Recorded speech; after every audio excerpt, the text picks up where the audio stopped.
Yes, we'll hand over to you to get us going as the chair of this meeting. Thank you again for accepting that role. All right. Thank you very much, and welcome to this meeting. My name is Mary Mugambi, working for the Ministry of Health in Kenya. I'm currently the Key Populations Manager. And just to welcome you all to this Link and Learn session, we'd like to welcome the team from Mozambique as you visit us virtually before your actual physical meeting soon. And basically for us in Kenya, it's just to, I think, take you through the technical support unit that we began here many years back. And part of what we want to, the knowledge we want to impart on the people of Mozambique is how to implement key populations programs effectively. And we'll be able to share our experience. We have a presentation from one of our members who will do it in a few minutes. And for us, it's just to say welcome, ask all the questions you can. Later on in the plenary, you can ask all the questions that you need and any other thing that you need to find out. For us in Kenya, we have had the key populations for over 10 years now. And we implement for various key populations. We have FSW, female sex workers, men who have sex with men, people who inject drugs, and recently transgender. We also offer services to the vulnerable populations in Kenya, who are the truckers, prisoners, fisher folk, yes, and discordant couples. Recently, we began to implement for that population. And as we begin, I think our focus basically is providing behavioral, biomedical, and structural interventions, and so that our population is, so that we can minimize HIV infections among our populations who are key. And so thank you very much. I think I'll take it back to you from there. And Janet Musimbi will be making the presentation for Kenya when the time comes. Back to you.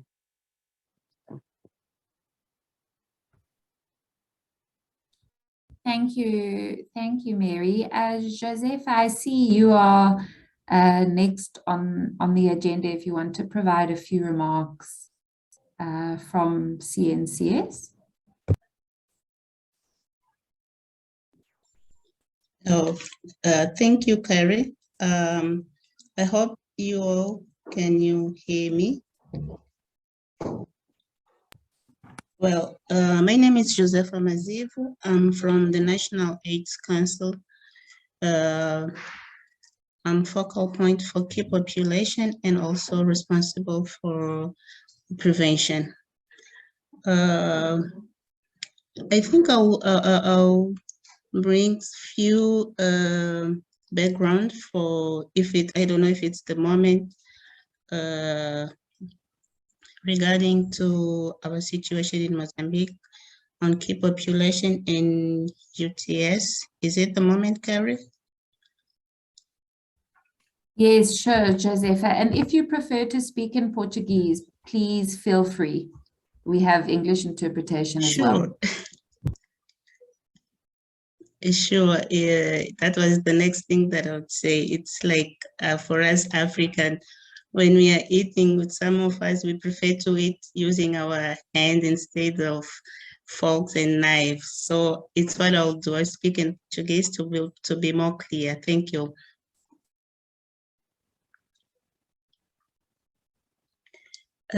Bom, como nós sabemos, Moçambique não é muito diferente de muitos outros países africanos, em que a prevalência do HIV ela é muito alta, e sabemos que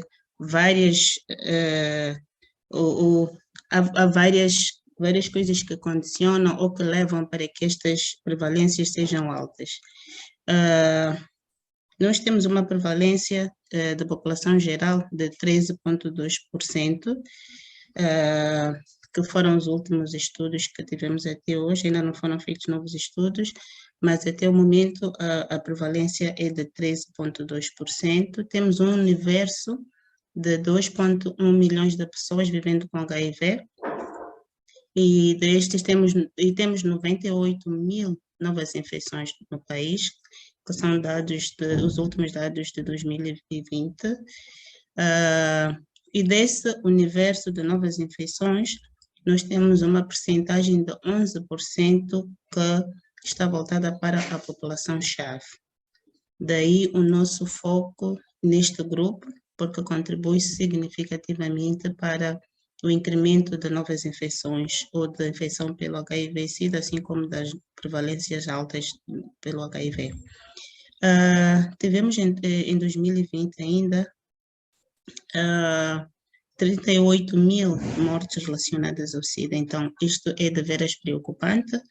Não direi que é um país pequeno, mas também não é assim tão grande para termos estes números altíssimos de contaminação, assim como de mortes. E aí vimos que havia uma necessidade de fazer uma intervenção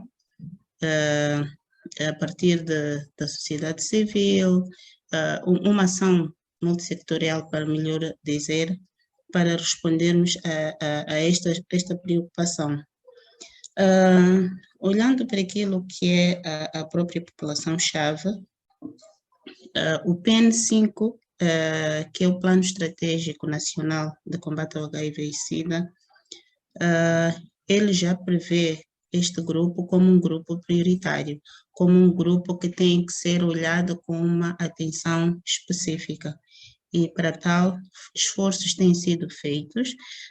Já antes do PN5, nós tínhamos nos planos, estratégicos nacionais anteriores, apenas 4 grupos, que tínhamos as mulheres trabalhadoras de sexo, homens que fazem sexo com homens, pessoas que injetam drogas e os reclusos. Estudos mostraram que existiam mais pessoas que poderiam fazer parte deste grupo. Os novos IBBS, assim como outros estudos, mostravam que, para além deste grupo, havia uma necessidade de se prestar atenção também a pessoas transgênero. Então, o plano estratégico número 5, ele já engloba mais um grupo, portanto, temos como população-chave um universo de mais ou menos 5 grupos. Naturalmente, existem outros que são grupos prioritários. No entanto, vários parceiros, assim como o governo, têm estado a evitar esforços para poder melhorar aquilo que é a condição ou o tratamento destas pessoas que são população-chave. E que ações têm sido levadas a cabo? Várias. Temos a advocacia, temos as monitorias, várias outras intervenções, mas mesmo assim os números, eles não estão controlados. Então, daí a necessidade de olharmos para uma unidade específica que pudesse apoiar nestas intervenções todas, ver o que é que está a falhar, quais são as barreiras que o país enfrenta e como é que nós podemos ultrapassar. E uma das coisas que nós aprendemos nos últimos tempos é que existem experiências dos outros países que estabeleceram uma unidade. No âmbito da elaboração do plano de subvenção pelo Fundo Global, foi-nos apresentado, foi quando tivemos o contacto sobre a existência de unidades nos outros países, como Quênia, como África do Sul e Zimbábue. Então, achou-se que, se calhar, uma experiência semelhante pudesse apoiar.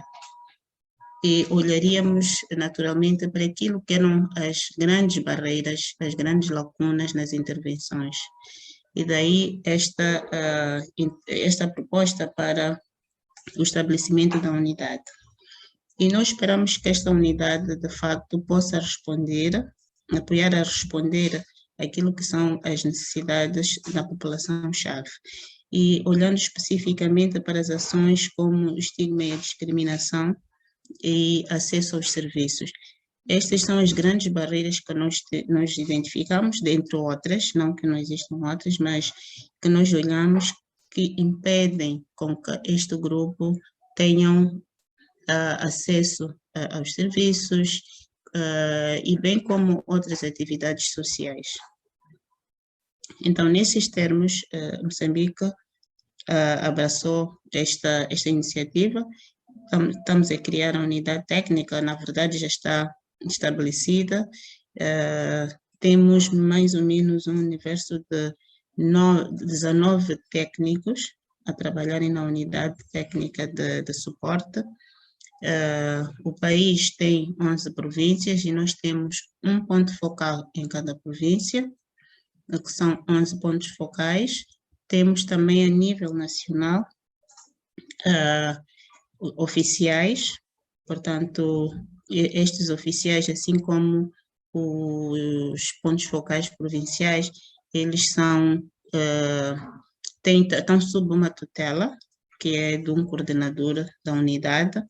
Ele depois irá se apresentar como coordenador e provavelmente secundar, caso haja necessidade, alguns aspectos que possam ficar de fora.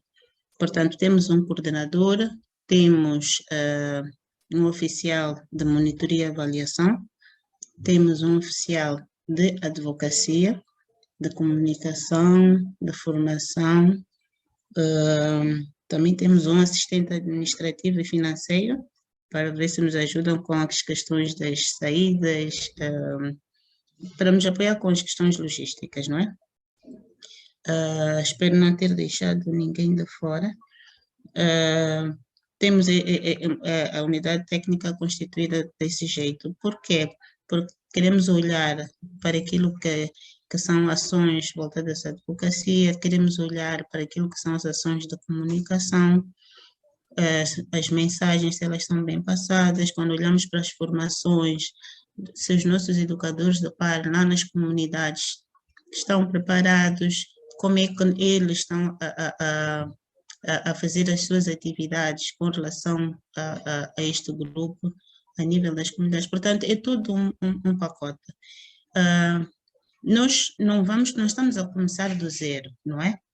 Mas é importante que nós aprendamos de outros países que já têm experiência, e um dos países que temos tido contato é o Quênia, e recentemente fizemos uma solicitação de uma visita de aprendizagem, que vai decorrer em poucas semanas, e creio que isso vai adicionar muito valor ou mais valor aos conhecimentos que nós já temos, de referir que estamos ansiosos, preparados para que este treinamento, de certa forma, possa mesmo trazer aquilo que são as estratégias certas ou acertadas para nós podermos trabalhar com a população-chave nas comunidades e onde quer que seja. Então, em poucas linhas, eu diria mais ou menos que a unidade está assim constituída, e já temos creio, todas as condições criadas para que a gente se desloque e possa aprender muito mais. Tive a oportunidade de estar no Quênia há poucas semanas ou poucos meses atrás, e deu para ver o pouco que nós vimos. O tempo não permitia para visitar todos os sites, mas foram experiências muito boas. Então, valeria a pena, sim, que todos os outros colegas pudessem ter esse mesmo contacto, experiência, e pudéssemos aprender para darmos uma resposta positiva no combate ao HIV e o apoio especificamente à população-chave. E vou parar por aqui. Creio que durante a reunião ou as apresentações irão decorrer mais questões ou curiosidade que iremos apresentar. Muito obrigada.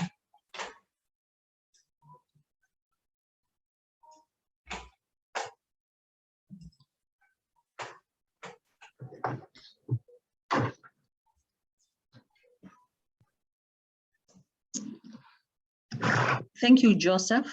I think I'm taking the next session. Joseph. Thank you. Josepha, thank you very much, Josepha. And now we'll go to the presentations from Zimbabwe. We begin with a presentation on the technical support unit by Humphrey Ndondo. I hope I pronounced that right. Welcome, Humphrey. Thanks, Mary. Your pronunciation will do. I'm just putting on my screen for a minute so colleagues can see at least who is talking. I will have it off in another minute once I've done my introductions. As introduced by Mary, thank you, Mary and Josepha, for setting the scene for this particular presentation. We're looking at the lessons that we have learned in our design and our implementation of a key population technical support committee in Zimbabwe. And I wanted to already start by congratulating Kenya for establishing their own TSU. We've been following the developments and having continual conversations with colleagues there, and also already for the planned visit to Nairobi, Kenya. I'm sure you will learn a lot. We also started our own TSC unit by gathering lessons from Kenya in 2019 and establishing the Zimbabwe National Key Populations Technical Support Committee. So I will dive into the presentation. As outlined, we are going to go through an overview of the National KP program in Zimbabwe. We're going to talk about the rationale and the mandate for a technical support committee. We are going to talk about the process of setting up this committee, and we're going to look at the structure of the TSC, what it looks like, and some of the lessons of what it takes to run an effective or to implement an effective technical support committee, and also some of the programmatic adaptations that have been championed by this TSC. We'll go through the challenges and some of the lessons that we have learned. Next slide. So as a way of introduction, really, Zimbabwe started its own national KP program in 2009. Not that we were starting from scratch with this program. There already was some HIV programming that was conducted within country, particularly led by our KP community-based organizations, particularly for sex work and for many of sex with men. Most of the work was implemented by one of the key populations CBO serving sex workers called the Center for Sexual Health and HIV/AIDS Research, the Sexual Rights Center, and also for MSM, Girls and Association of LGBT Persons. So the National AIDS Council and the Ministry of Health and Childcare are the joint principals that offer strategic direction, that set standards, and also provide the technical support and coordination for the national HIV response, mobilizing resources and ensuring that they are fostering an enabling environment for the implementation of the KP program. So the approach is a multi-sectoral approach to the HIV response among KPs and employs biomedical approaches. It also employs behavioral approaches and also implements structural interventions to remove barriers to access to care. And currently the national efforts are championed through the National KP Technical Support Committee, which is domiciled within both the National AIDS Council and our Ministry of Health and Childcare as principals at head office, and also decentralized through our national, through our sub-national structures at provincial and working through district and community structures. Next slide. So just to explain some of the roles between ministry and the National AIDS Council, ministry really oversees the differentiated HIV clinical service delivery, including the implementation and the definition of a standard package of HIV and SRI/HRI interventions for KP. So the prevention and the treatment packages are defined and implemented by the Ministry of Health and Childcare. And the KP provided trainings for healthcare workers, also provided to ensure that the environment is KP friendly and affirms KP communities as they access care. And an outreach model is also embedded into the way that services are provided through fixed mobile and mobile units. And what we are seeing is we normally use what we call a hub and spoke model, where the brick and mortar facilities, your traditional clinical facilities, are the hub, and reaching out into the communities in a way the spokes of a wheel of a bicycle would do. So navigating into communities, but centered at one particular facilities, and facilitating KP technical working groups to identify and scale up best practice on a quarterly basis. The Ministry of Health and Childcare, in liaison with or led by the members from the KPTSC, convenes different technical working groups for key populations, for PrEP, for example, for HIV testing, and teases out specific challenges and looks at best practices that can be scaled up for the national program. The National AIDS Council is the overall coordinator of the multi-sectoral response to HIV within the country, and also it embedded within that national HIV strategy and policy guidance is the guidance that for implementing and coordinating the HIV response amongst key populations. Some of the work that is coordinated by the National AIDS Council includes community-based prevention, mobilization and capacity building of a KP community-based organization, and also the creation of an enabling environment, including the support for national and provincial KP forums to foster community engagement. What we have been doing is we have platforms that are particularly convened by the National AIDS Council, but led by civil society communities at a national level, and these are decentralized at sub-national level. We call them the National KP Forum and the different provincial KP forums for the different provinces where implementation is being conducted. And the pillar and the strength of our program is that it utilizes a KP community-oriented and peer-led service delivery approach, relying strongly on the partnerships with KP-led and serving organizations. When we started the KP program, mostly we were using a traditional model. Sorry, previous slide. We're using a traditional model where we would passively wait for clients to come to the facilities. But then we realized that this is not working. The primary footprint that does the first 95% of our HIV prevention, which is linking people to testing services, is largely conducted by the KP community-based, KP-led and KP-serving community-based organizations. And this is where the strength of our program lies, in ensuring that we are able to navigate and ensure a larger access to HIV services by communities, for communities. Next slide. So the rationale of the TSU really is premised on the strategy that we already have and the burden of the disease that we have observed. Overall, we have seen a decline in the HIV prevalence from 18.1 in 2005 to 12.9 in 2020, according to the Zimbabwe Public Health Impact Assessment Report for 2020.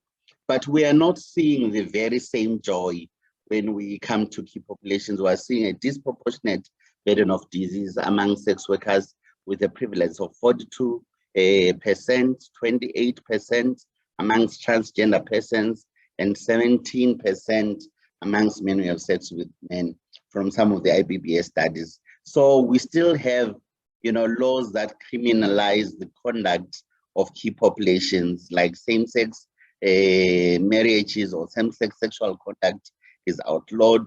And we still have a criminalization, indirect criminalization of sex work, because we have laws that prohibit the profiteering from the proceeds of sex work and also running a brothel.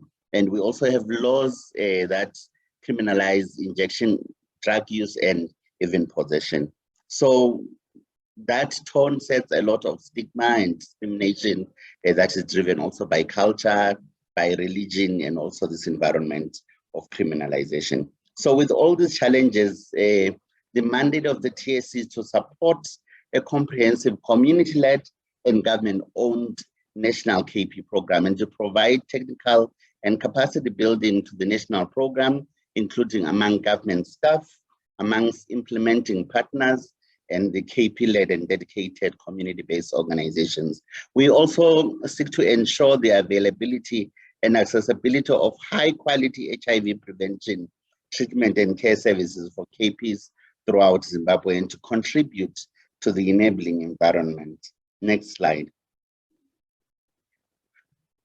So this is the journey that we took in setting up and establishing the KP-TSC. In 2017, when we were applying for the Global Fund grant, with the KP community members that sat around that table, mooted the idea that there was need for a national coordinating structure that will provide and strengthen the provision of, a national KP program. We did feel that in all the community efforts that were being done, we didn't have a voice at the decision table that will, with speed and with nimbleness, move some of the issues that the KP implementing partners and the communities were really grappling with. So in 2018, there was a visit to Kenya, similarly to the one that we are embarking on, to learn about the technical support unit that Kenya was implementing. And in 2019, with funding from the PEPFAR Key Population Investment Fund, we established the Zimbabwe National KP Technical Support Committee. There were terms of reference that have been signed between the National AIDS Council and the Ministry of Health and Childcare about the functions of the TSC and the functions of the specific members of the TSC throughout the strategic period that we're getting into. We fully installed the TSC in 2020, and we are currently functional and entrenching the TSC in all the structures within ministry and National AIDS Council at national and subnational levels. Next slide. So I'll quickly move through this one so I get to some of the challenges that we have and perhaps spend more time there. So this is the structure that we have. The first on top to my left is the principals within the Ministry of Health and Childcare, Dr. On Gurungi, and to his right is Dr. Mazima, who is the Chief Executive Officer of the National AIDS Council. And below that is Mr. Raymond Yekere, who is the Operations Director at NAC, and Ms. Gertrude Ngube, who is the HIV Prevention Coordinator. These four colleagues are the ones that are the principals of the TSC and to whom the TSC is accountable to within Ministry of Health and Childcare and also within the National AIDS Council. So all the members of the TSC are either domiciled or have offices within National AIDS Council or have offices within the Ministry of Health and Childcare. And on a day-to-day work mostly using the heads of those organizations. I am the Senior Technical Specialist, Key Populations, and I am the team lead of the implementation of the TSC as an intervention, and we are supported by an administration assistant. We're currently having a changeover of personnel in that role, so you'll see that post is vacant at the moment, and we're currently recruiting. So the individuals that are supporting the mechanism, we have a national KP coordinator domiciled at the National AIDS Council, an information systems officer, a community technical coordinator, an M&E officer, a communications officer, an HIV prevention key populations medical officer, and another national KP and DREAMS coordinator with the Ministry of Health and Childcare. All these colleagues are domiciled at central level, that is at headquarters, either with the National AIDS Council or either with the Ministry of Health and Childcare.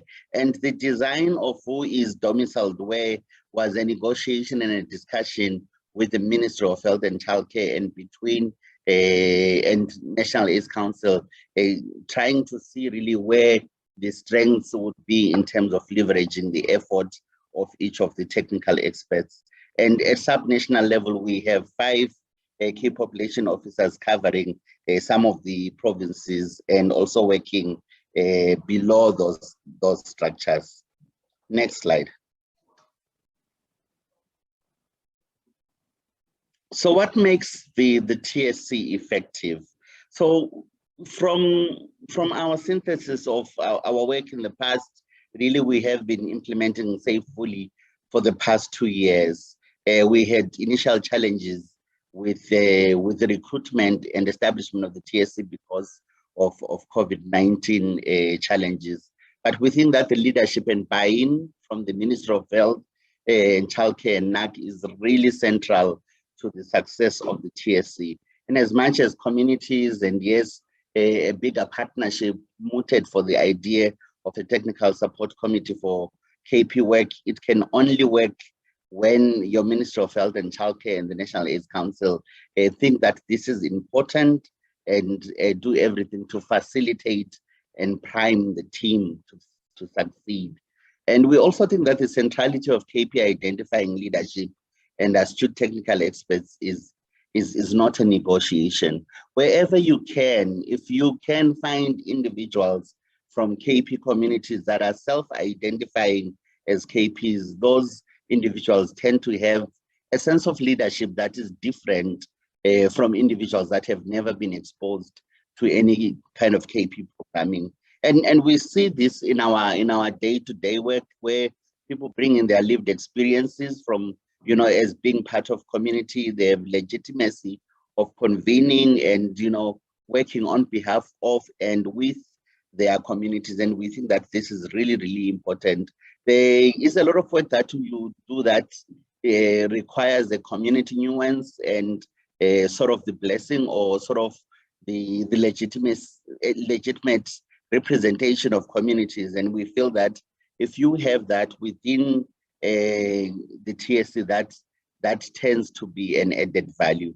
And also leading with evidence. So the Technical Support Committee certainly should be leading with evidence. So if we have areas that are blank in terms of, blind spots, in terms of where data is lacking or where data is not being interpreted to make decisions, the Technical Support Committee should be using data from size estimates, from program data, to ensure that that data is converted or is used through your technical support and through your technical review meetings, and ensuring that you have a pulse of understanding what that data means and learning from it and really plowing it back into implementing your program. The strong partnership with KP-led and KP serving CBOs, we noticed that in instances where, communities are not so linked or do not have a partnership with the national program or with the TSC, those work streams tended to suffer.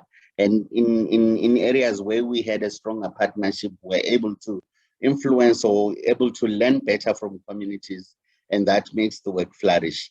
The linkages with various technical working groups is very, very important. The TSC currently leads on convening these with the Ministry of Health and Childcare and also with the National AIDS Council. So it is very important. We also were supporting we also support the Global Fund seat for the country coordinating mechanism, and also, like I described earlier on, a KP forum that is convened by NAC and also led by civil society. We also think that the strategic placement of the secondments at central and subnational levels is very important.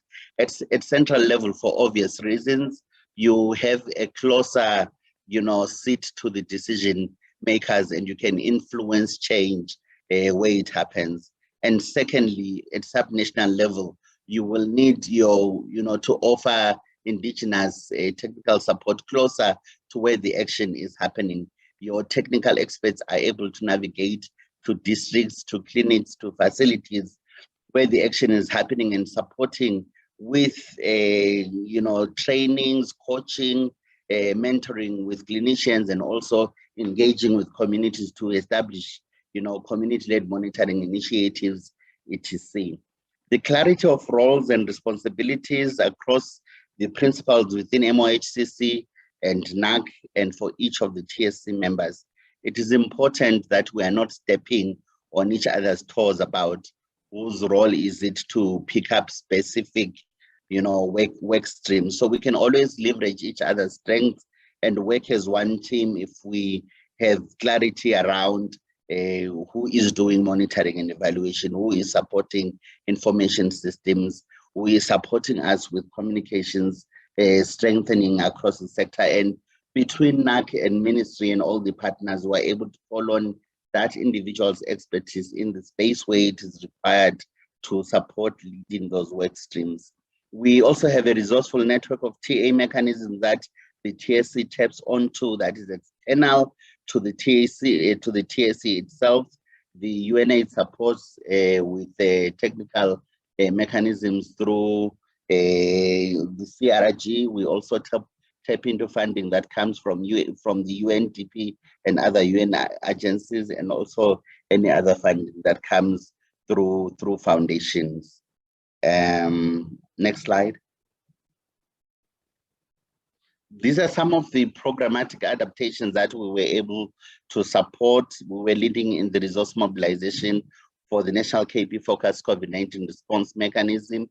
If you remember, some of your countries responded to the Global Fund CR19 mechanisms, and we were leading in that process and in the writing of the proposal for funding of the COVID response supported by Global Fund, providing technical guidance for safe access and continuity of KP programs in the context of COVID-19, strengthening of KP differentiated service delivery models, that is, leveraging HIV self-testing, the multi-month dispensing for PrEP, for art, and also for commodities like condoms, like lubricants, like access to modern contraception, utilizing virtual platforms to link communities to care. We also were providing training and mentorship on KP friendliness and clinical competence during the COVID pandemic, as we could deploy our TA mechanism that is already within the provinces in contexts where there was limitations of movement or gatherings of communities or of healthcare workers for purposes of training. We were also able to convene virtual meetings to foster continued sharing and learning during the COVID era, and also improving coordination at sub-national level and as it affected grassroots level organizing, and also created these sub-national KP forums where clusters of communities could then be supported with data and continue to have conversations about monitoring their KP programs. We also continue to monitor HIV/SRI service delivery during the pandemic to identify PPE needs, supply chain, and stock out of medicines, and really explore looking at the challenges and disruption of services where they occurred, and troubleshooting those bottlenecks and resolving where we were stuck. Next slide, which should be my last slide. This last slide looks at some of the challenges that we have seen. The sustainability of a TSC mechanism is dependent on multiple streams of support for funding. Currently, we are supported through PEPFAR, which is the COP21 to COP20 through a USAID last mile mechanism. We have funding assurance until COP22. We do have work streams that span other donors, but we have not been claiming any level of effort. I think it is very important that as this work towards supporting a national program, we see the breadth and support for that level of effort across different donors, and ensuring that we already start thinking and trenching this kind of indigenous technical support mechanism into a domestic initiative supported from our domestic resources. It's a performance-based system for sort of a consultancy-based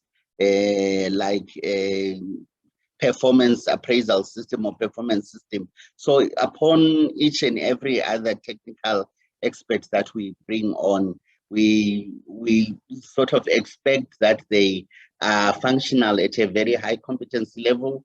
And this we have seen creates challenges where we have somewhat landed with not so strong individuals in applying their technical competencies. And it makes it very, a challenge for specific individuals on the team. You look at job stability, security, and really a competitive space for remuneration and also for performance. We also looking at recruiting KP adepts and KP identifying experts. It's very difficult in our context to find professionals that self-identify as KPs. What we are seeing is that a lot of these professionals are able to not work in a space that really has a pervasive stigma and discrimination and deals with challenges that they face on a daily basis. And we are also seeing that even of those that are KP adept, they then acquire these very specific skills that are in demand within the KP space and are quickly move from one donor to another in pursuit of a better remunerating employer. Then investment in continued learning. What I wanted to say here is what we're seeing is that the KP space is very expansive in terms of the required technical expertise and acumen, and it requires consistent sharpening. So there is need for technical nuance from our technical experts in very different areas for different KP constituencies. So you need to have appreciation of programming for sex workers, of people who use drugs, of MSM or transgender persons, of prisoners. And we don't train these in our tertiary institutions at the moment. A lot of what we are doing, we're training on the job as we go. So you can imagine that the cadres that we have are at the end require further investment as they also impart lessons to implementation. So continuous investment in harnessing on the job learning and skills transfer is really a necessity. And then I also wanted to talk about ambition for scale is unmatched with resource and context. Where we are with the HIV response, we appreciate that we have 8 years to ending public HIV/AIDS as a public health threat. And we are accelerating on programs that have been traditionally left out in a context where we are seeing a decline or a stagnation of resources. And we're starting to talk about what sustainability will look like for KP programs. And it is a challenging conversation to have because, of course, as our government and also as our donors, there needs to be a lot more deliberations around how we ensure that we protect the gains and ensure that we do not slide back in these past 8 years with these accelerations and the reduction of donor funding that is really consists the bulk of the funding. I would like to talk to structural barriers that drive a lot of some of the restrictions to our programs from flourishing. The restrictive legal and policy environment will continue to stifle or stymie our efforts to ensure that we have a stronger national KP programs. We are seeing still cultural and religious conservatism. If you were in Zambia, you will see how religious persons are organizing against LGBTI persons and LGBTI movements. And in that case, you see that communities go underground and become very difficult to reach with services and interventions. Stigma and discrimination towards KPs remain very rife. We just completed a stigma index, and what we are seeing is that stigma and discrimination continue and pervasively affect trans and gender diverse persons and other key populations, including sex workers and people who use drugs. Next slide. This was my last slide. So what we have learned is that the sustainability of our KP response can only be secured when the program is entrenched in the public sector and driven by strong KP-led organizations. Our strategy is that we run a model that implements KP interventions within the public sector, in the private sector, and also by KP-led CBOs. But for longer-term sustainability, what we have seen is that we need to be strengthening the public sector programs where the government has the responsibility and onus to implement programs. Currently, the program sits quite well with implementation by the private sector for the government, which is not the most ideal should resources shift. So we would want to see that we're strengthening a lot more and integrating the program into the public sector. We're doing that to a greater deal with a lot of success, but not at the kind of pace that we would want to see. The role of KP communities is critical in the success of KP programming. Really nothing about us by communities without us. So emphasizing that even within the space where you have opportunities to hire KPs to be at a decision-making table, let's not compromise. There are communities that have the technical expertise and skills to implement or to advise on programs at your kind of national level where you require decisions to be driven as well. Donor funding is fleeting. There is no, I think we can't say that we can't overemphasize this, that we do feel that the HIV response should be embedded in our national kind of a domestic financing because we have no assurance or certainty that beyond 2030 we will continue to enjoy support and funding from the Global Fund and from PEPFAR and other multilateral agents. Decentralization of technical support has proven to be a very great skill in terms of adaptation and assimilation of best practice. So at a more local level, our technical experts are able to do coaching and mentor healthcare providers to using hands-on approaches. And the COVID-19 pandemic has taught us to be adaptable and nimble at scale to decentralize our services. Strengthening capacity to deliver friendly services is a long-term investment. So we really are beseeching our funding partners to invest in strengthening capacity. It cannot be a once-off activity or one-day job.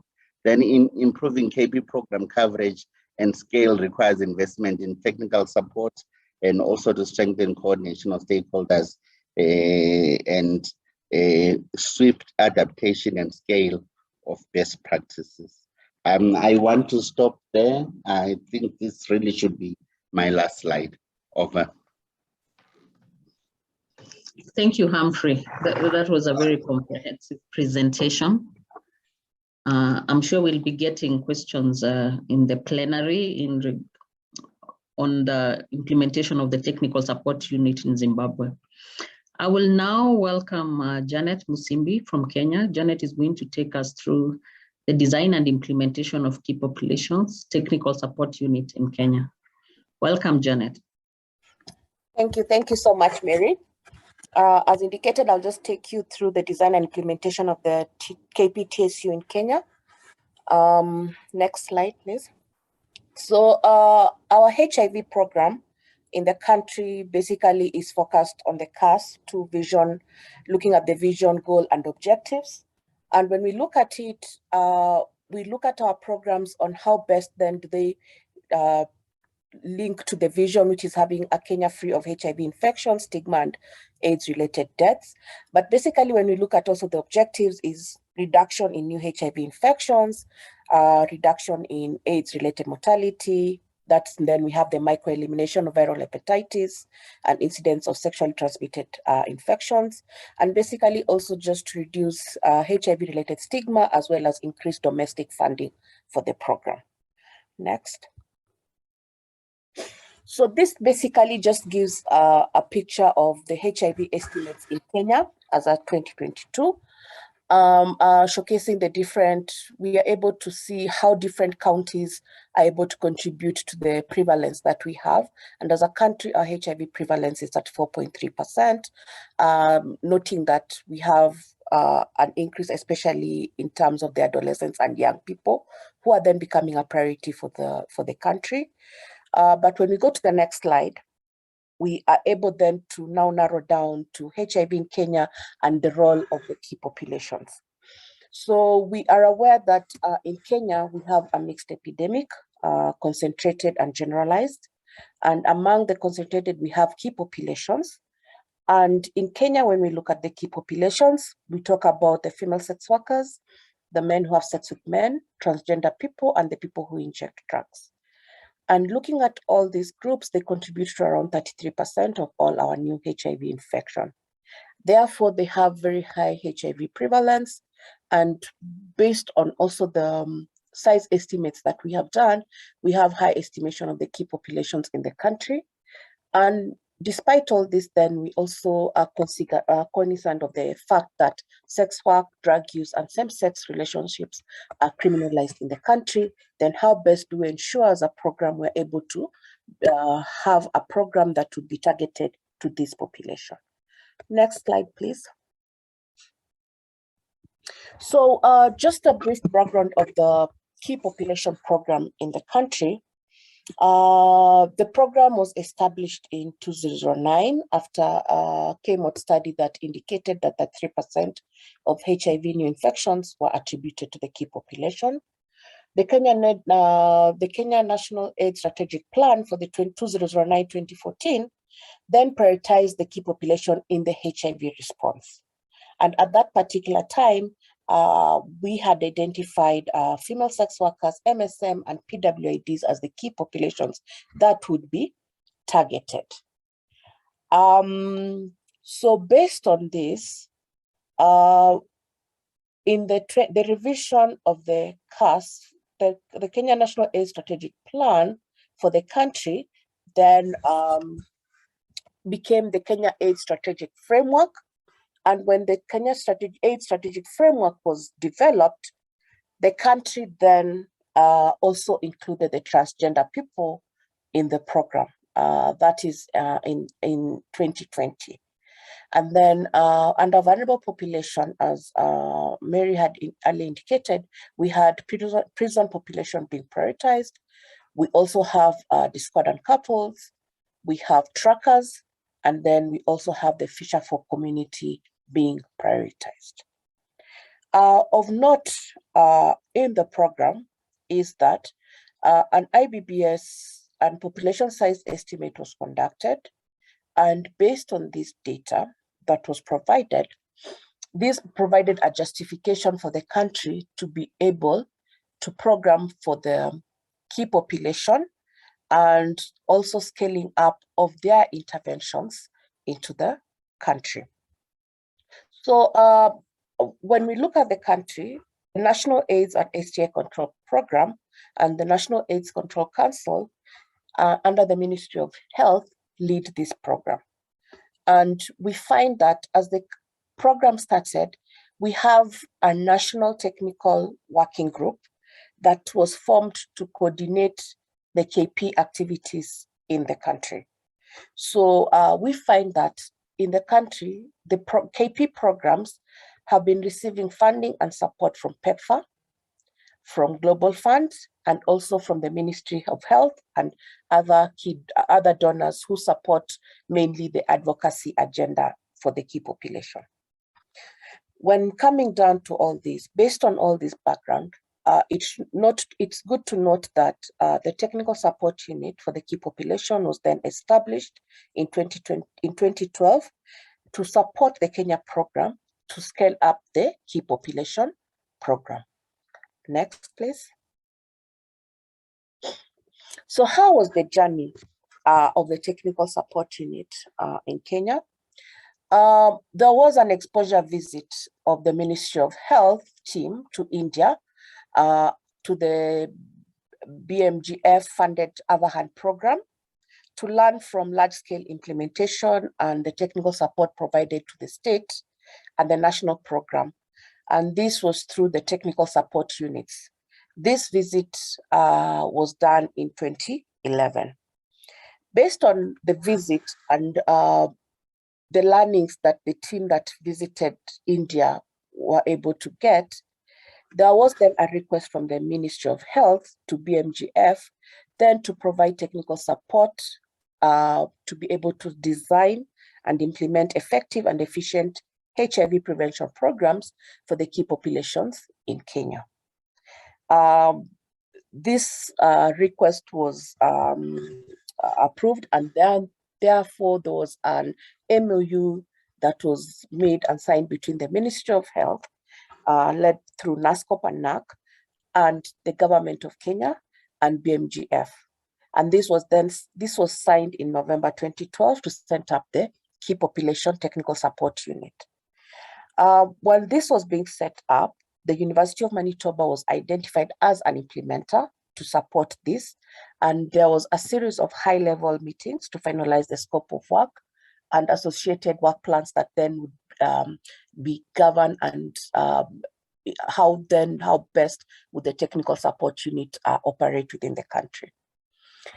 During that time, a team of 11 was jointly hired through NAC and NASCOP, through doing the procurement for the team. But as the needs started coming up, as the team started working, it was realized that this team needed to be bigger, and the team then was able to be expanded to be a team of 16 members. And one of the key things that of note is that once this team was on board, there was an induction training that included also exposure visits of the members that were hired to the Avan program in India. And then we also had trainers who supported this induction meeting, and the trainers were from the Ministry of Health, from PEPFAR, from Global Fund, other major partners, just to be able to ensure that as the team was being oriented, they were able to get a full picture of how the program was being run at that time in the country, and how best then would the support be provided to the government of Kenya. Once this team was set up, the team was then embedded within NASCOP and NAC to support the key population programs in Kenya. And next slide, please. So this basically showcases the TSU structure, the Kenya TSU structure that was there for the key population, where we had UOM, as I said, was identified as the implementer of this. We had a head of the technical support unit. We had the head of NASCOP, so the head of TSU linking to head of NASCOP, and this being linked to the program manager for the key population program from NASCOP. We had technical managers supporting the communication department, the capacity building department, as well as the outreach and mobilization programs under the key population program. Then we had regional field coordinators. Similarly to what my colleague has shared, we had different regional field coordinators being allocated and being in charge of different counties within the country. So we had a regional field coordinator who was supporting capacity building in the country, where the officer was able to support all requests for trainings and coordinate trainings for key populations in the country. Then we had senior regional field coordinators who were able to take care of the Coast region, Eastern region, and Central region. And we had 2 regional field coordinators reporting to this senior regional field coordinator. And we had the 2 regional field coordinators who are more supportive in terms of looking at the outreach and mobilization and general programming of the program. But we had also regional field coordinators whose background was clinical to support the biomedical aspect of the key population program. This similarly, we had a senior regional field coordinator looking at the western part of the country, that is Western and Nyanza and the Rift Valley. And similarly, this senior regional field coordinator had 2 regional field coordinators with 1 regional field coordinator supporting the biomedical component for the programs in the country. We had also 2 senior regional field coordinators supporting the M&D component, as well as a field coordinator supporting the advocacy component for the key population program. Next. So when the Kenya KPTSU was formed, the aim at that time was to scale up the design and implementation of effective and efficient HIV prevention programs for the key population program in Kenya. And one of the objectives that were being focused on was to increase the policy and programmatic focus on key populations in the national HIV prevention and care programming. basically to improve effectiveness and efficiency of HIV prevention and care programs with key populations that were being implemented by different NGOs and CBOs in the country, to influence government of Kenya partners to adopt and utilize a comprehensive strategy for HIV prevention and care programming among the key populations, as well to ensure that we were able to have an enabling environment to facilitate the implementation of HIV prevention and care programming among the key populations in the country. Next. So looking at all this, looking at the aim and looking at the objectives that were in place, therefore the mandate of the TSU. One thing that we note is that a technical support unit is an in-sourced technical team with expertise and skills brought from the private and non-private sector. And this is a team that is then placed within the government systems as government staffs to provide rapid, flexible support and to address the gap that is there, especially in human resource. So the team is placed in government and they support the program on behalf of government. And it is built on a public-private partnership model, where for the Kenyan TSU, the partnership was between NASCOP, NAC, and the University of Manitoba. And NASCOP and NAC, basically through the Ministry of Health, were the primary stakeholder, and with a mandate to ensure that there is a response to the HIV epidemic. The technical support unit therefore came in to complement what NASCOP and NAC were aimed to do by ensuring that it was able to accelerate achievement of national strategic plans through ensuring that there's technical and managerial support, as well as building and strengthening the capacities that were already existing.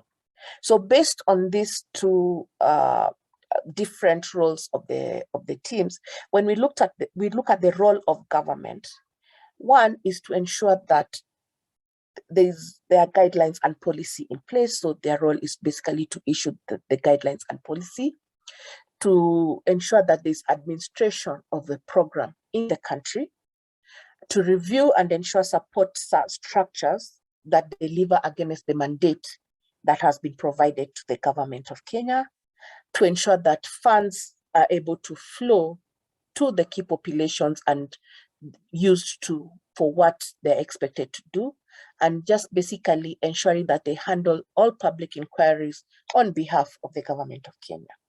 So looking at the role of government and then looking at the role of the technical support unit, ideally then the technical support unit is to provide technical inputs into guidelines and module developments that need to be issued by government, to develop appropriate tools and monitoring information systems to monitor programs and ensure that then different programs and the key population program is able to share data and to showcase the performance and what they are doing within the different counties. And all this then is able to give a national picture of the program in the country. They are basically the feet on the street to offer supportive supervision. One of the key things is to build the capacity of the different counties and implementing partners in the programs being implemented. And this needs to be done in line with the guidelines and policies that have been put in place.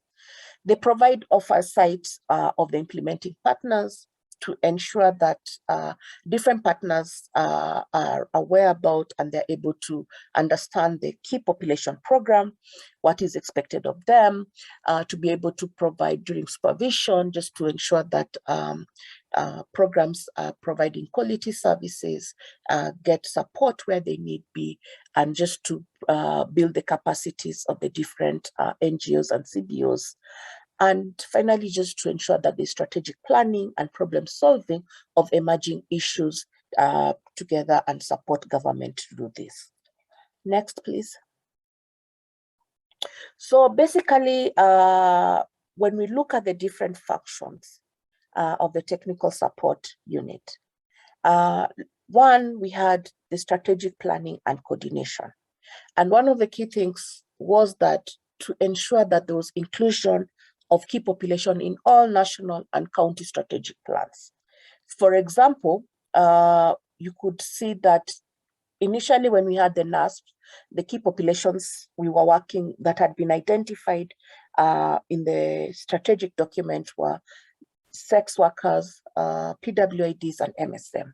But then when a revision was done and we had the 2020 document, we were also able to ensure that the transgender people were also involved and included in the national documents. There's also ensuring efficient functioning and coordination mechanisms for the key population program.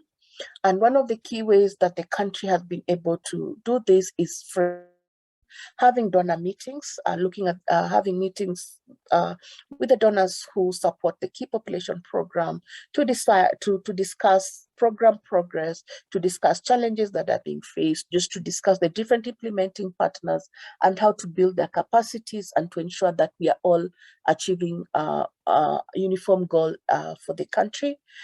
Then there were the technical working group meetings at the national level, where all stakeholders would come together, progress reports were shared, data was able to be reviewed, best practices shared, lessons learned. And as time went by, we realized that not all issues or all progress can be done in one meeting. So one of the other key coordinating mechanisms that was developed was subcommittee meetings, such as subcommittee meetings to discuss advocacy for key population programs, M&D subcommittee meetings to look at data and monitoring and looking at the tools and different modes of data collection in the country, including the EMR. Also, we had the training subcommittee meeting as the program grew, as new evidence emerged and training needs coming in place. Then it was the responsibility of the subcommittee, training subcommittee, to be able to review this and ensure that curriculums were in place for all this. The other key thing under strategic planning and coordination was the development of standards, guidelines, and SOPs for the key population program. Then we had monitoring and evaluation. I don't know. Okay. There was also monitoring and evaluation. I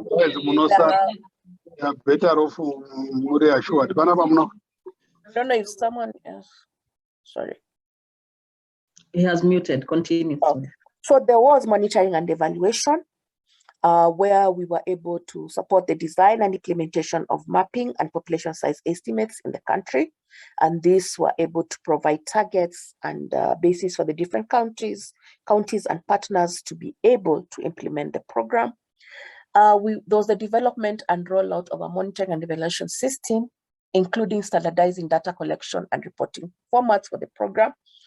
Initially, we had different partners and different donors having different requirements for reporting. But then this was then able, through the monitoring and evaluation support that was provided, we were able to standardize and have national data collection tools for the program. Initially, we started off with the programs reporting quarterly to NASCOP, so that then data was analyzed at the national level and the country was able to have data for the program, giving a national outlook. And then now that the program has been rolled out and all partners are reporting through the KHIS system, which is the national reporting system, where then data is available at the county level, all the way up to the sub-county level, and also at the national level. And then there was basically the designing and conducting of annual outcome surveys and evaluations for the program. And one of the key things that was institutionalized in the program was the polling booth surveys, where we were able to measure outcomes for the program to understand how the program was progressing, where the gaps were, and based on the gaps that were being identified, develop adequate mechanisms or programs or to be able to address those gaps that have arose. And then we had the on-site mentoring and support, where there was hand-holding, on-job support and mentoring for the key population implementers. There was also mentoring and support to county management teams to be able then to provide supportive supervision to the key population programs in the counties, and through this then sustainability of the programs and ownership of the key population programs by the counties was developed.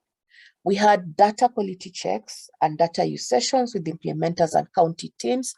And this was done on a quarterly basis through the technical working groups, but also we had through the supervisions, DQAs were then conducted just to look at the data for the partners. We also had the team partnering up with the donors when they were going through their normal routine supervision with their teams, that then the team was also involved to support that process.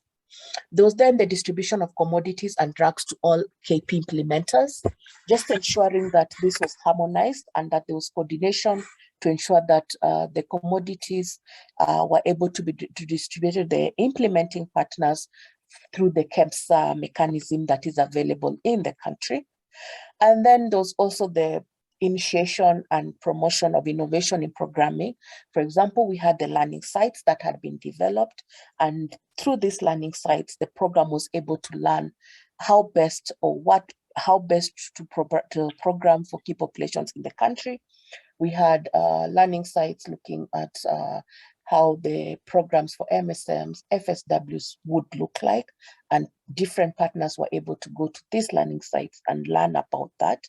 We also had pilot projects. For example, we had pilot projects in 2 counties looking at we've had pilot projects looking at young key population.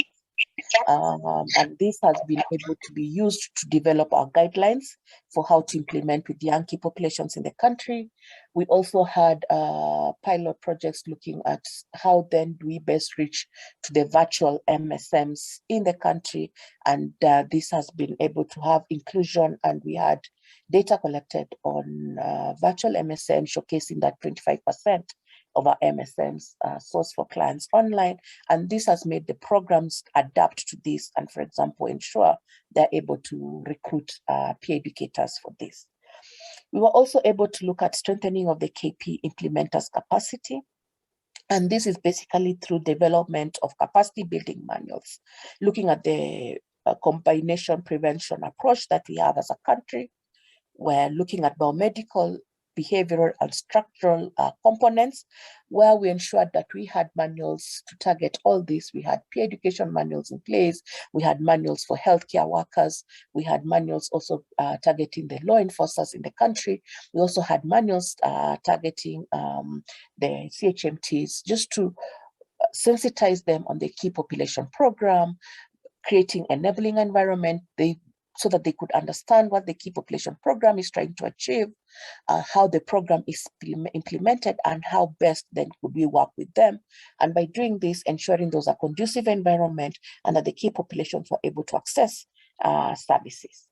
So the training happened when we did the capacity building. We ensured that we then had a pool of trainers across the different topics and cadres. And through ensuring that we had this, then these trainers were able to then cascade the trainings to the different counties and called upon whenever any training need arose. And once this is done, certification is then done for all trainings conducted through NASCOP. And this then is able to ensure that we have a pool of trainers and we have a database of who has been trained in the country to support the key population program. And then we ensured that once the trainings were going on, there was supervision of the quality of training through site visits and also assessing the pre and post tests that were provided for the trainings. Next, please. Looking specifically at support and development of an enabling environment, one of the key things that the TSU was able to support the government was to ensuring that counties, and also there was a development of a KP advocacy committee at the national and county level, that we were able to ensure that a KP advocacy strategy violence prevention response protocols and other SOPs were developed, that there was a training of violence prevention and response teams at the implementer level, and through this that a response mechanism was set up, that there was support for advocacy with law enforcers for prevention of violence, and then healthcare workers basically to address stigma and discrimination. Under communication and documentation, we were able to document best practices and experiences through 6 monthly KP newsletters that were shared with partners, with donors, implementing partners and the community, looking at case studies and also having journal articles to showcase what has been done in the country. We're able to facilitate development of IPC materials for behavior change. And then there's also increased visibility of the KP program in the national and global scenario. And this was able to be seen through the number of learning visits that the country was able to host. During COVID, the TSU was able to support NASCOP develop a COVID-19 related guidance that also included, for example, the mobile dispensing of mats. It supported NASCOP to be able to advocate with donors for allocation of budgets for PPEs and trainings. And then it was able just to keep track of the program during the lockdown months and to ensure that services were still being provided, and where challenges were coming in, advocacy was brought on board to ensure that services were still being provided.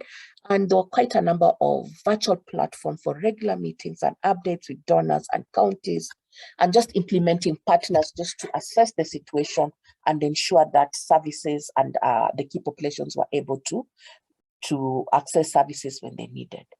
One key thing that should be noted is that the success of a TSU is measured by the success of the national KP program.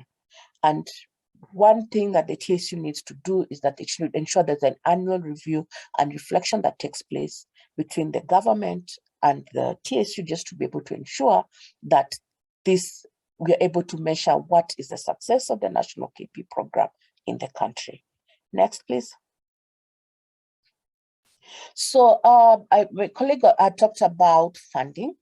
So the TSU has been funded through donor agencies also in Kenya, and this is through the Bill and Melinda Gates Foundation.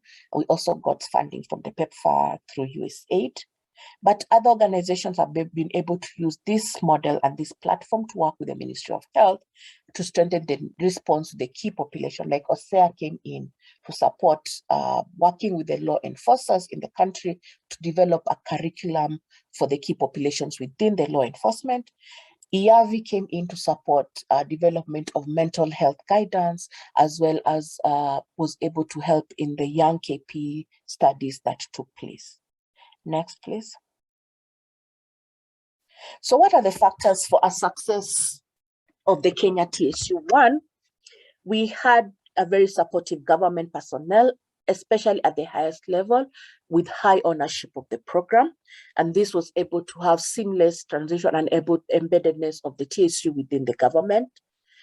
And the technical support was focused and well defined on what they needed to do, and was focusing on one population at a time. The fact that the TSU team was embedded within the government in terms of co-location as well as identity, and was seen as an extended arm of the government, this really brought about success of the TSU. There was a strong technical team with high capacities to provide their value early in the program period, and therefore they were able to gain acceptance, because a technical support unit is as good as the value that the recipient is able to receive from that. And then we had role defines to complement the government functions, where there were clear tasks, differentiation, with decision-making always resting with the government. And then the technical support was relevant to the country's reality, and it was flexible in project design to meet the emergent needs of the program as they arose. It supported the government with formation by ensuring that we had data collection tools, and this evidence has been used for decision-making by the government. And then there was partnership with government, which also brought about strong buy-in from the NGOs, from the county governments, as well as the donors. Next, please. So what are the lessons learned and challenges? some have already talked about, so I'll not belabor them again, that you have to have a supportive government leadership and ownership for the technical support. There should be clear defined roles and responsibility that are mutually supportive and non-competitive in the relationships. Embeddedness that of the TSU within the government and county. This allowed for development of a common identity and enhanced collaboration. There are multiple approaches to providing TA for the government. And then there was the hiring and engaging of a multidisciplinary, both medical and social skill mix that were technically components that were able to build trust and confidence among the TA recipients. And then there was the focus on strengthening systems and processes for sustainability. Some of the key challenges that was the operation of the TSU within a decentralized and devolved health system. As you know, in our country, we have the national government as well as the decentralized or devolved health system in the country, so that then for the county, it has to accept for the KP program to be present in the county, and in turn then accept to have the technical support unit be able to come in and support the program. So we had some who were open to it, some was a bit challenging in terms of accepting this. Strengthening systems take time, and therefore this funding needs that have to have a long-term view in terms of this process. And the effectiveness of the TSU is dependent on the quality of the team. So hence there has to be continuous capacity building of the team, which is critical to be able to address the emerging needs as they come. Next. So as I stop, maybe one of the key things that I would like to highlight is that based on the KP technical support unit that was there, then the TSU in Kenya has evolved because then there was a request from government based on what they had seen it do for the key population program. They requested that they would like to have a technical support unit for the HIV prevention program in the country. And so then this technical support unit that was specifically just focused on key population has evolved, and right now it's a prevention technical support unit for the country. I would like to acknowledge the following people as I wind up my presentation. Thank you so much.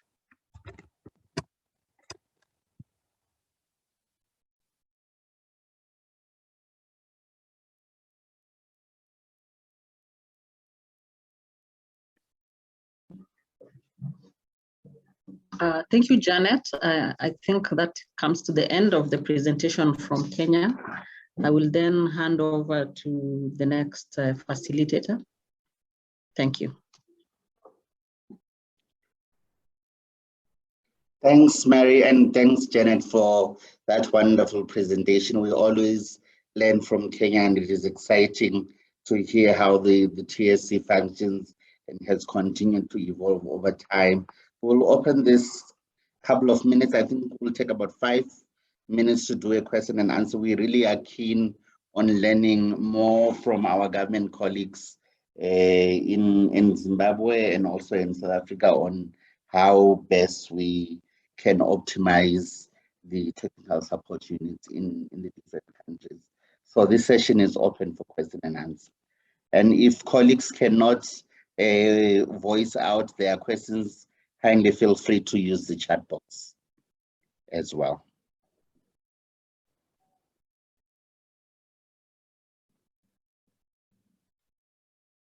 A gentle reminder to use the English translation, which is on the panel at the bottom.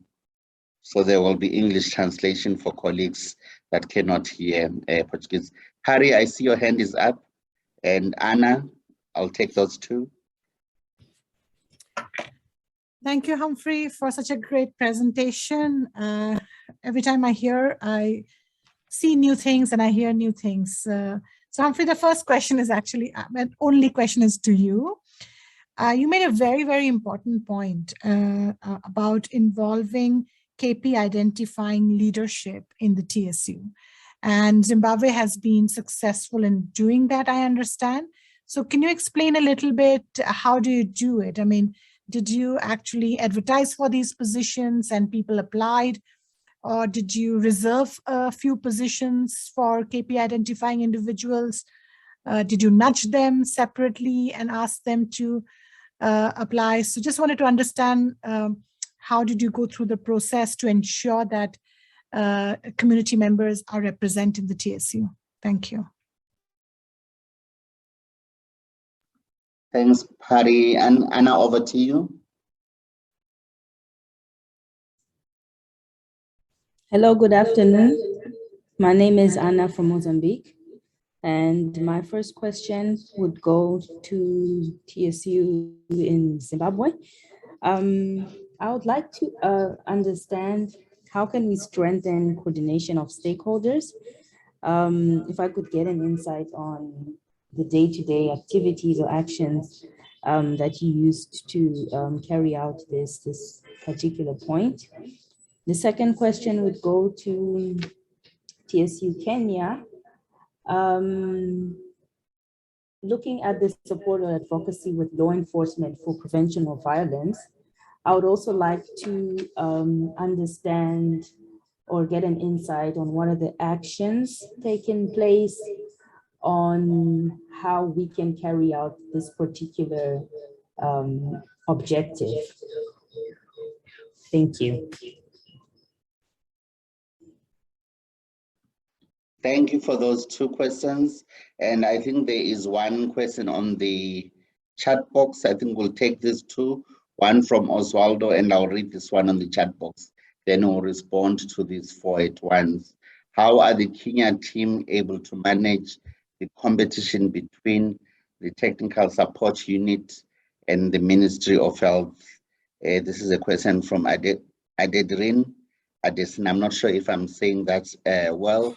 And we will take one last one for this phase from Oswaldo. I'm not sure if I'm pronouncing your name right. Apologies. Oswaldo, over to you. Sim. Obrigado. A primeira questão era perceber se era possível a partilha das duas apresentações, né? Para podermos ter. A segunda questão, Osvaldo Mawai, estou na área de formação, sou oficial de formação na Unidade Técnica de Suporte Moçambique. Estou interessado em perceber nos dois países como é que está a questão dos conteúdos de preparação dos ativistas, dos educadores de pares que trabalham com a população-chave. Se as diversas organizações é que definem ou ao nível do Conselho Nacional ou ao nível das unidades técnicas de suporte, concebeu-se um conjunto de conteúdos que são estes que orientam o trabalho destes ativistas ou destes educadores de par. Então, queria ter um pouco da vossa experiência nesta componente dos conteúdos de formação. Obrigado.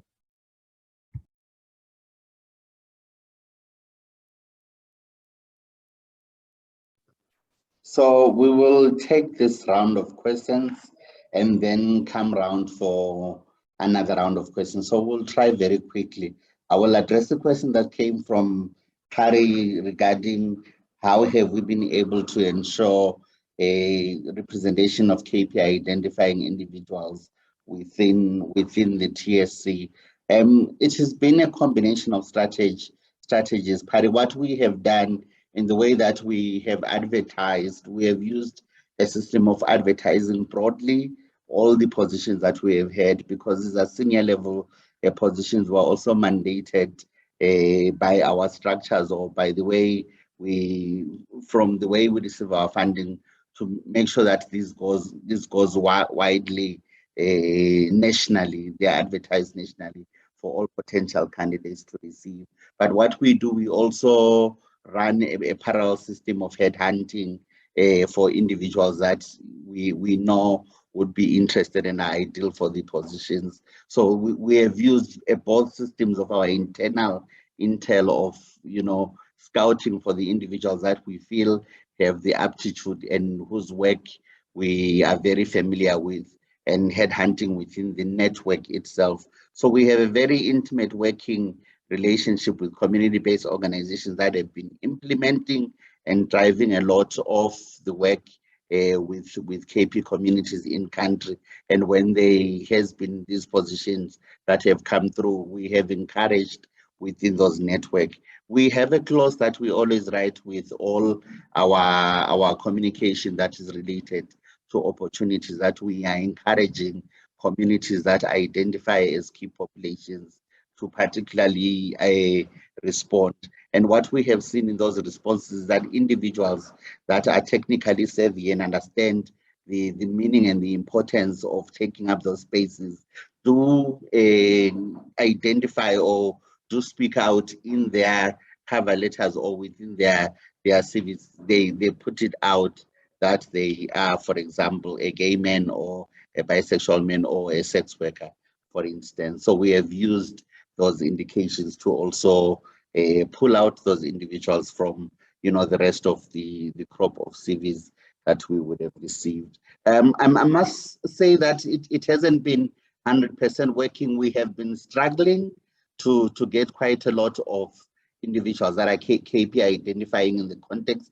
We have been lucky working with individuals that have already KP astute with experience working within communities that already have been implementing KP programs and have taken an affinity to the work. The second question was related to, that I will address, was related to how do we strengthen coordination of our community stakeholders. In Zimbabwe, we have what I described as a National Key Populations Forum.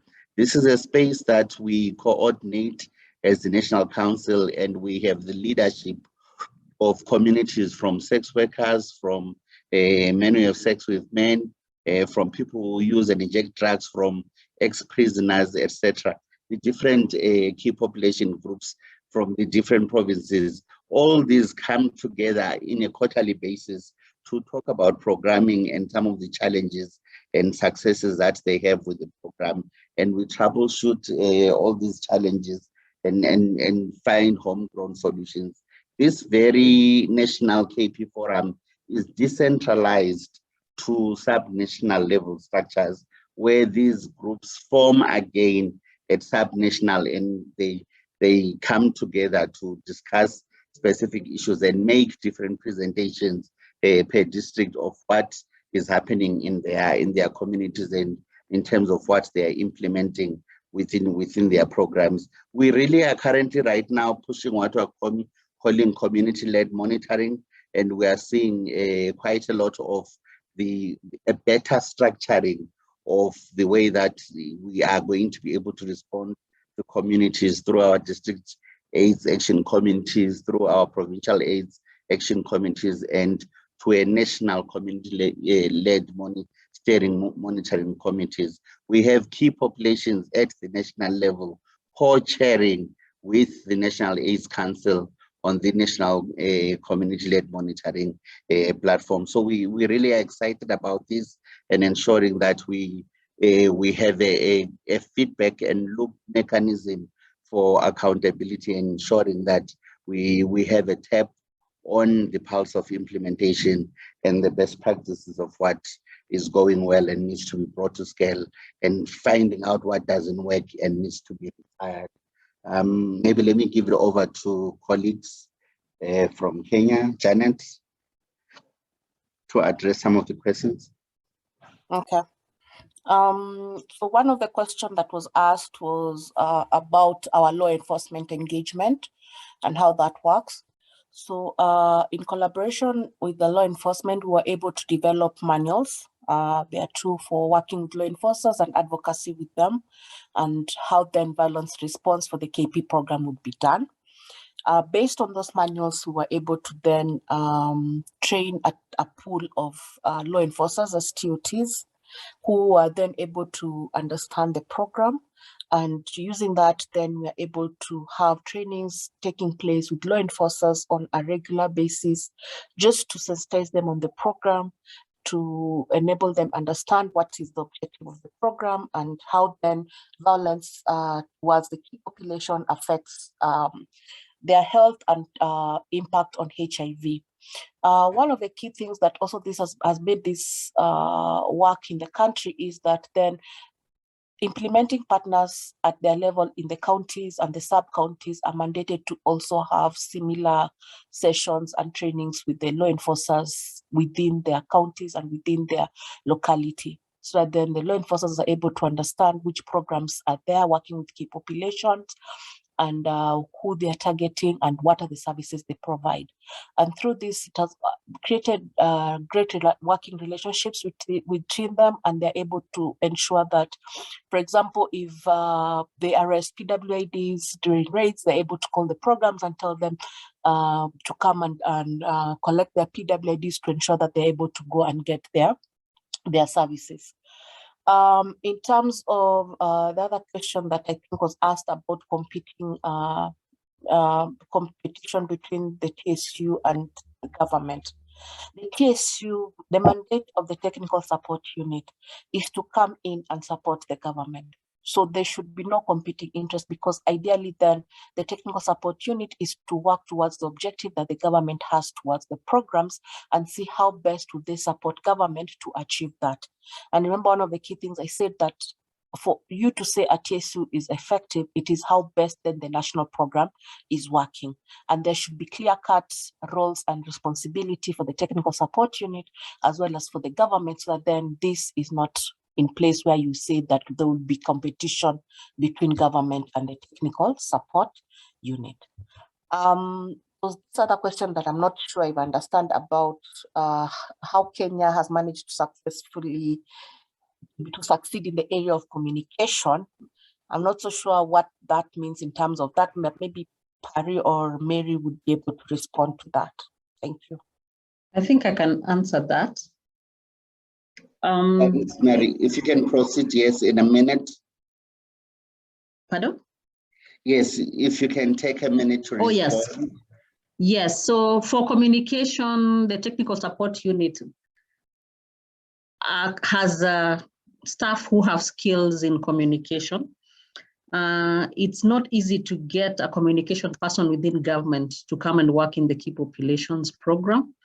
In government at national level, what we do is share one department. And so it's not easy to get the hands and the feet of somebody who can quickly run around and do the work. So the communication person within the TSU has skills which are both digital, writing. We have a newsletter where we communicate. This officer communicates this and leads the team in writing. And the newsletter comprises of everything that we do within the key population space. We have sensitization of media houses so that they're able to present the sensitive issue among key populations. So I think that's all I can say in regards to that. Thank you. Thanks, Mary, and thanks, Janet, for those responses. I'm mindful of time, and I want to thank you all for all the questions that have come through. Let's continue to engage with the chat box and respond to some of the questions that we have not responded to. If you still have questions, kindly, please, let's continue the conversation on the chat. At this moment, I will hand over to Pari for our panel discussion. Thank you so much, Humphrey. I think these discussions are so important and so rich. I agree with Humphrey. If the Kenya team and the Zimbabwe team could respond to some of the questions in the chat box, that will be very, very useful. And Mozambique team, please do remember that you are visiting Kenya, so some of these questions will be answered when you have a face-to-face interaction. But I'll quickly move on to the next section, because I strongly believe that technical support is only as good as the user of the technical support, right? So you can provide very good technical support, but if the user is not open to it or user doesn't know how to use it, then it's not as useful. So in this context, in both the countries, the technical support, the user is the Ministry of Health, NAC, government. So I would now invite Raymond Yekere, who is the Operations Director in Zimbabwe National AIDS Council, and Mary Mugambi, who is the Program Manager for Key Populations and PrEP at NASCOP. And both of them have been part of has been the user of the technical support. So this is meant to be a question and answer session. I'm not so sure if we'll have time for others to ask the questions. So let me ask you two very important questions. So Raymond, how do you think, I mean, what have you done? What as NAC, what strategies you have adopted to make sure that you make the best use of a TSU in your country? Thank you very much, Pari, for the question, and also just to appreciate the two presentations from both Kenya and Zimbabwe, which by and large have actually made my response to your question much easier, because in both their presentations, I think they did touch on what has worked or what has made the TSCs effective. And so in terms of where I sit as the National AIDS Council, and I wish my colleague would be here also from the Ministry of Health. I think the strategies that they've made, I think the first one was obviously in terms of providing the necessary leadership that is required for government to lead a KP program, a truly national KP program. So both the ministry and NAC were forefront of ensuring that there is buy-in from the different stakeholders.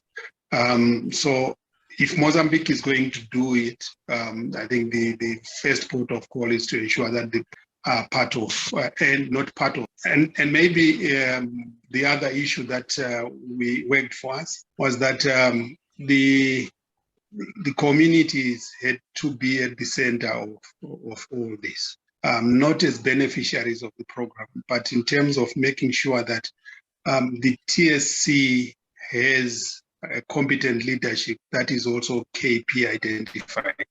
Because we realize that sometimes when we took people from outside, well, technically sound and all that, as long as they were not part of the communities, we also found a bit of a challenge in ensuring that they reach out to the communities and they provide the necessary leadership that is required. It is important for the TSC or TSU to work with evidence and be guided by evidence. If it is going to convince leadership, if it is going to convince government, parliament, I think the issues of the restrictive operating environment in terms of laws can be addressed if you use evidence. I think a couple of weeks ago, we had members of parliament from the Justice Committee, the Gender Committee, and the Health Portfolio Committee. And it's funny how they positively responded to evidence that was being presented. Once you put evidence on the ground, then the issue of dealing with the law, I think what the parliamentarians were now trying to do was to then say, this is the evidence and we can't dispute it. But how do we then work around the laws to ensure that we address the challenges that we are facing? Bringing on board everyone. I think the TSC, as long as it is a separate entity, a vertical one which is not integrated, and I think the Kenya presentation was talking about embedding it within the ministry. That is the strategy that we have used, ensuring that the TSU is part of our national programming. It's part of the CCM engagements. There are global fund engagements. It's part of the COP planning processes. It's part of other technical working groups that are happening in the country. So just ensuring that they are in all those spaces. And we have also made sure that we have plugged some gaps that we see within some budgetary support from locally, some of the strategies that have worked for us. Thank you so much, Raymond. I think you have raised very important elements about stakeholder engagement and multiple stakeholder engagement and community ownership and communities support for a TSU, and of course using evidence to make a case and advocate. Mary, my question to you is, I mean, you are a technical person, so obviously you understand why you need technical leadership or technical support, and you also have worked with key populations. So how were you able to convince the other non-key population program managers or other government officials who make the decision whether the TSUs should be a part of the government or not? How were you able to manage those dynamics who do not work with key populations or do not necessarily understand the need for a technical support within Kenya? Thank you, Parinita, for that question. And it's a very important question. Every time there is a change in an institution, there are always issues. And you know, government primarily has worked with civil servants. And so bringing in a key population program was a very big challenge. What helped was the evidence, first of all, that we had that key populations are contributing the bigger percentage of new infections among the populations in Kenya. That kept us, and you know, when this was presented during the national forum, this got everyone worried, and we had to do something. So having data that really pushes is the first step. The second thing we were able to do is have a key population manager within NASCOP who sits with the rest of the managers that are manning other HIV programs. And during those managerial meetings, this was able to be presented as a case, and this structure was then created. And having a meeting with the University of Manitoba, you know, Pari and your team, having a joint work plan so that we work towards finding out how will this technical support unit work, who will pay them, how much are they going to be paid. And remuneration, of course, is also a problem, trying to see how you are able to remunerate, not very differently from what the civil service pays, so that it doesn't bring a lot of issues. And then making sure that these people work within counties and report to a person within government really helps, instead of them working on their own.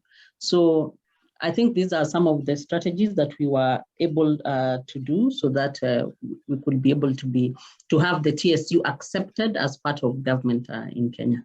Thank you, Pari. Thanks, Mary. Raymond, I'm sure when you started the TSC in Zimbabwe, you may have made some initial mistakes, right? I mean, we always learn from our mistakes. So do you have any suggestion for other countries, whether it's Mozambique or other countries I hear are going to start TSUs, what not to do?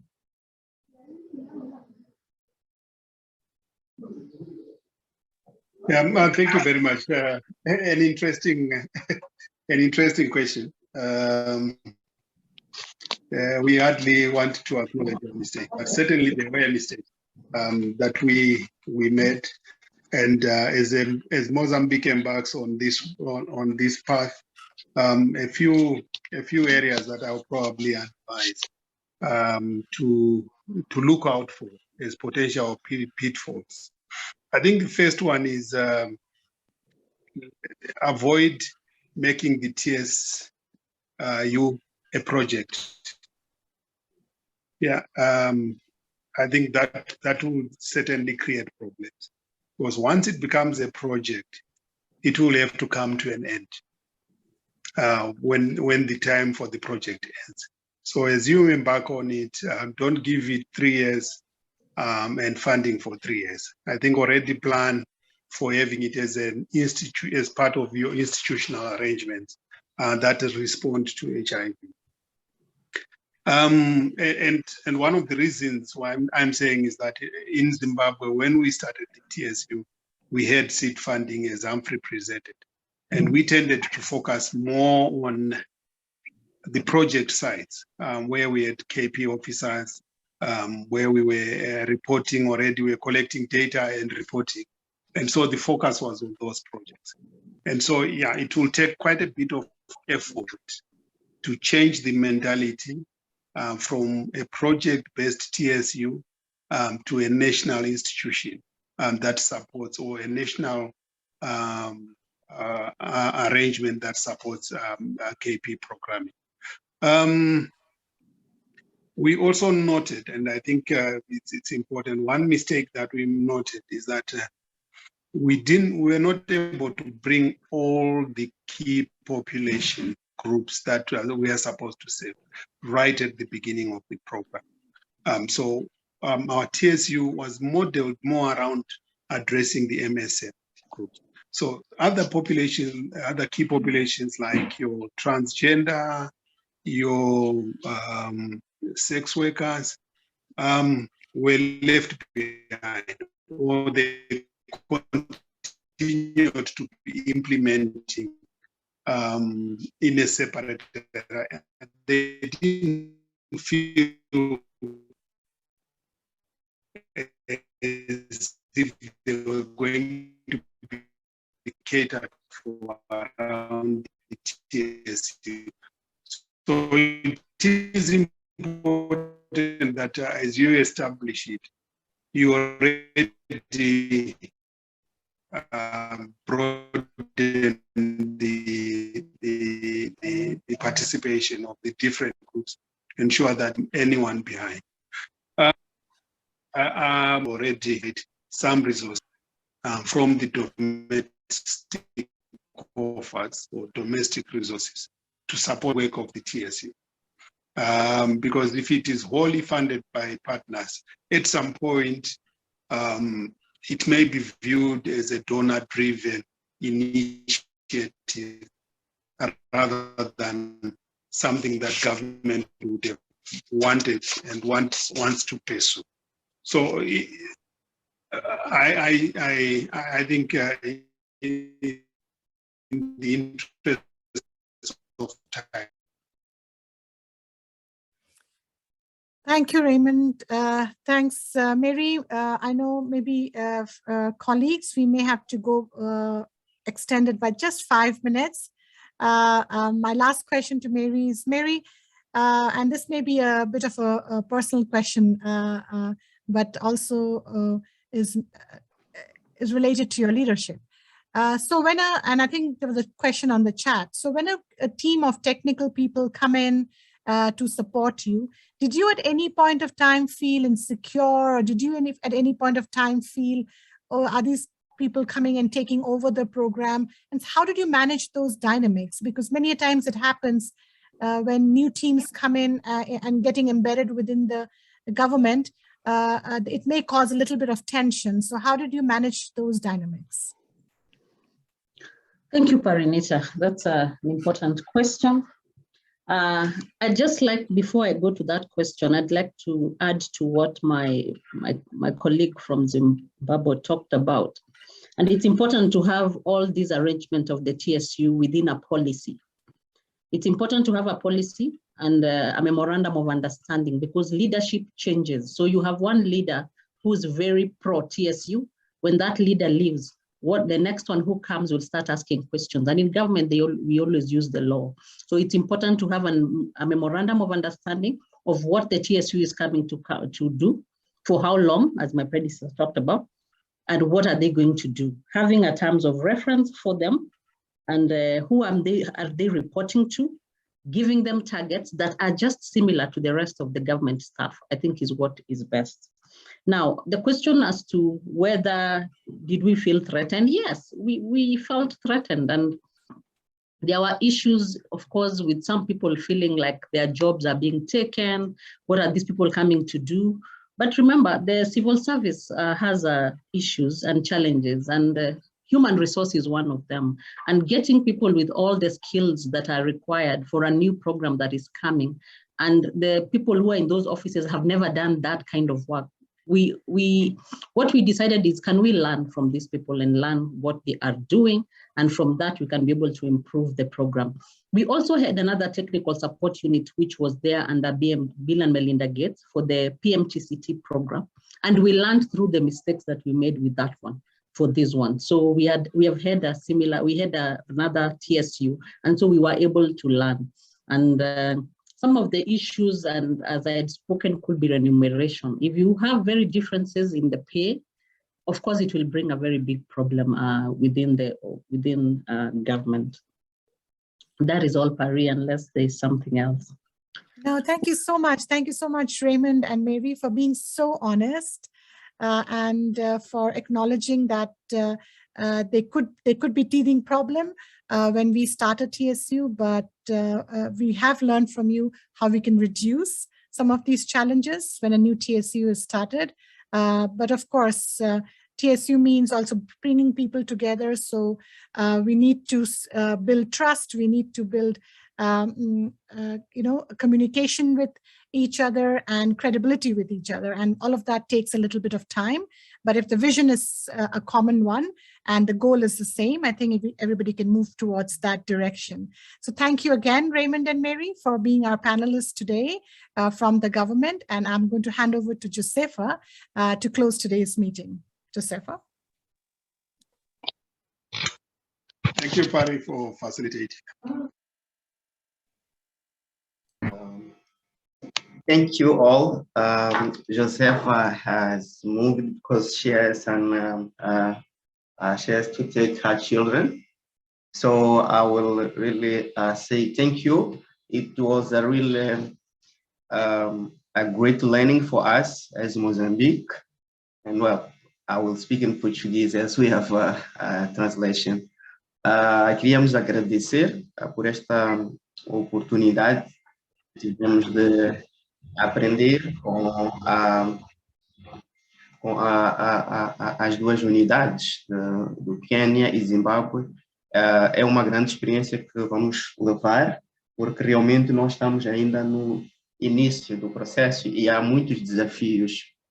E se formos anotar ao longo do chat, várias questões foram ligadas à recolha de dados, como é que conseguimos padronizar os dados sobre a população-chave, como é que conseguimos visualizar o país como um todo sobre a população-chave. Portanto, este é um dos grandes desafios, um dos aprendizados que nós vamos buscar junto da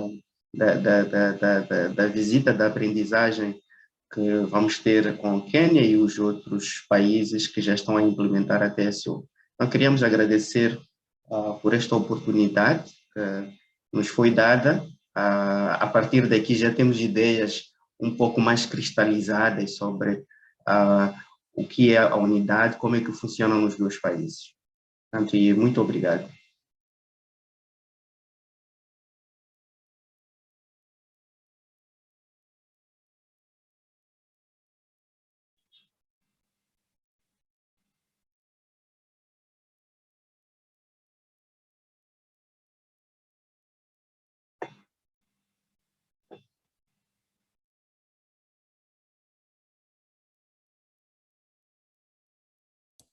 Thank you, everyone.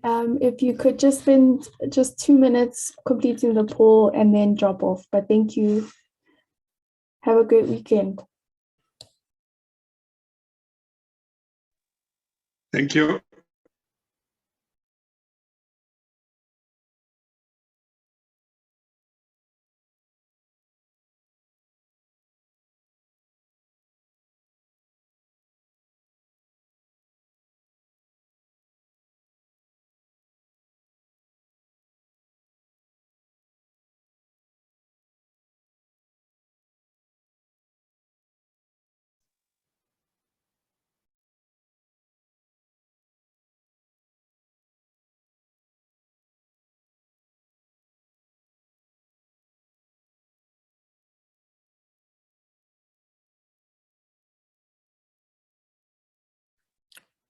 Mo, Karabo, and Yanni, if you could stay back a little bit, just for a minute.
Hi, Moen Karabu.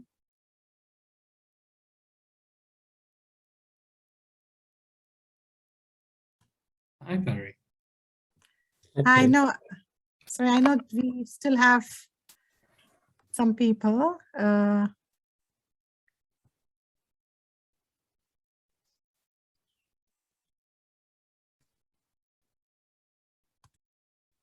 we